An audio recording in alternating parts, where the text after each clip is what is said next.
Hello everybody and welcome to this video. This one is about voltage dividers. So a voltage divider is a circuit which outputs a voltage from or as a fraction of the input voltage. So for example, if we had 24 volts as input, we could set the output to be a fraction of that input. So if that's the input, we could get the output to be a certain fraction of that. So if we wanted a quarter of that, we could get a voltage divider to output a quarter, or an eighth, or anything you want, a third. A voltage divider basically gets an input voltage and returns an output as a fraction of that input. We can use these voltage divider circuits for a couple of different things. We can use them for measuring voltage, we can use them for level shifting, and we can use them to create reference voltages. So there are the uses of a voltage divider, and there's one thing to point out: they are not used to power devices.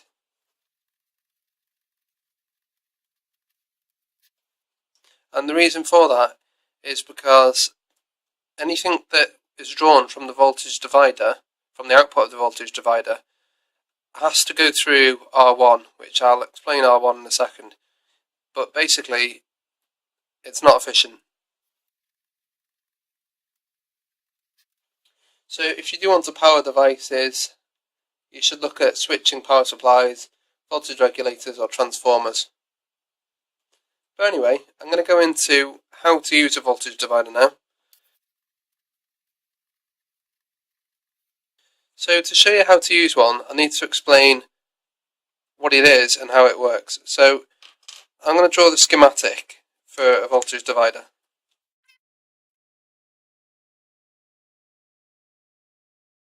So V in, V out, R1, R2 and ground. You'd feed in a certain voltage, and I'll try and keep this the same as what I've just been speaking about. So let's just say V in is 24 volts, and you want, let's say V out, we want it to be 6 volts. So if that's 24, we want it to return 6. In other words, a quarter. So we want that to return 6 volts.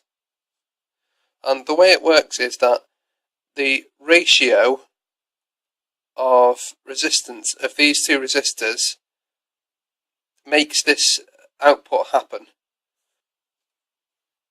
So in this case, if we wanted 24 volts in and 6 volts out, we'd want to resist off 3/4 of that voltage.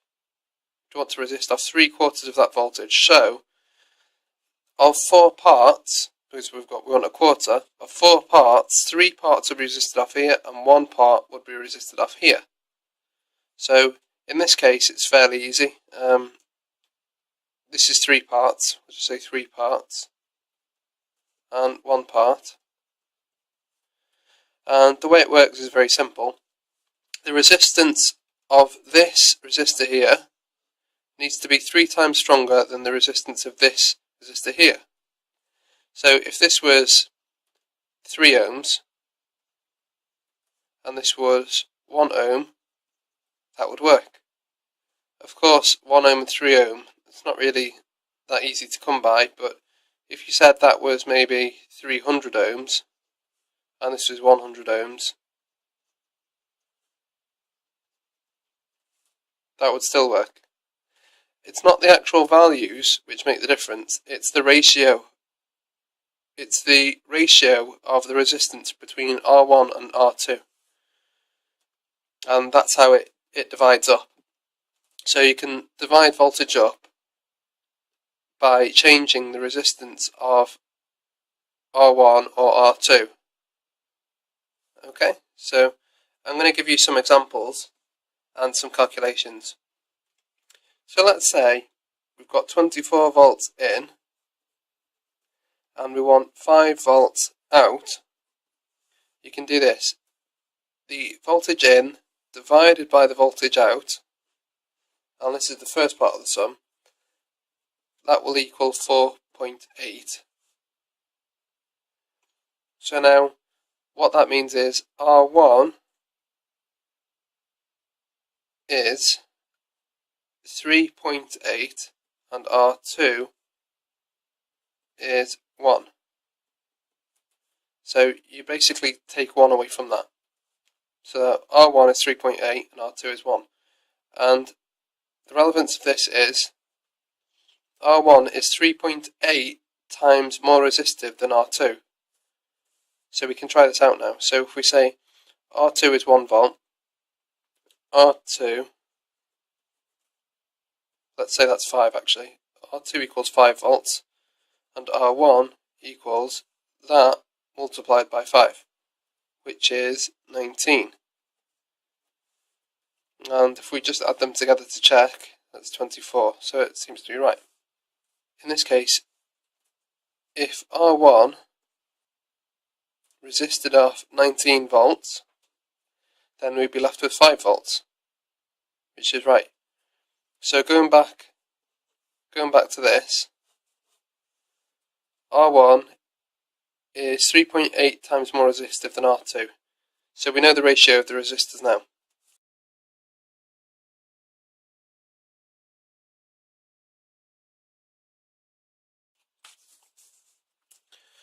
Okay, so now how we can actually make this work practically. Let's say we've got a battery charging module or circuit. So the battery could be charging, and let's say 24 volts is full. We would need to go higher than that for the voltage divider. We'd need to say 25 volts, because you'd want to know the maximum. I'll explain mine in a second. And realistically, you'd probably be reading it into a microprocessor of some sort, which could be 3.3 volts or 5 volts or something like that. To keep it simple, I'm going to say it's 5 volts. So we want to read the battery voltage into an Arduino or microprocessor, for example. So the reason why we'd go up slightly is because remember that this is a fraction. We're going to return a fraction of this, and that's going to go into the Arduino or the microprocessor. So we can't really go over 5 volts. So it's always good to add a little bit of a margin of error in here. So we'll say 5 volts. And now for the calculations. So if we get this value here, the voltage in and the voltage out, if you divide voltage in by the voltage out, it'll give you a figure, which in this case is 5. And this number 5 is relevant because it is the amount of parts, the amount of fractions that we need to divide this by to start with. We want to resist off 4 parts of the 5, and we want to return 1 part of the 5. And this section here will always be 1, so this represents R2. So R2 will always be 1, and R1 will always be whatever's left. So in this case 5, take away 1, and R2 would be 1, and R1 is whatever's left. In other words, that number, take away 1, equals R1. We now have the ratio. So R1 is 4 times more resistive than R2. So if we just multiply this back up to test it, we'll multiply this by 5, which is 5, and multiply that by 5, which is 20, and add them both together is 25. So there we go. So we could, if we returned 5, it'd be resisting off 20, which is correct. So that's important. That's the ratio between 1 and 2, resistor 1 and 2. And this forms the ratio of the resistances which we need for these resistors. Let's say we wanted to use 1k on R1, then what would we be using for R2? Well, if 1k represents 4 parts and R2 would represent 1 part, then it would be that divided by 4, which is 250 ohms. It's the ratio which matters.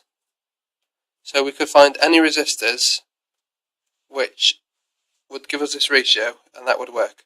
So I'm going to go and find some resistors now.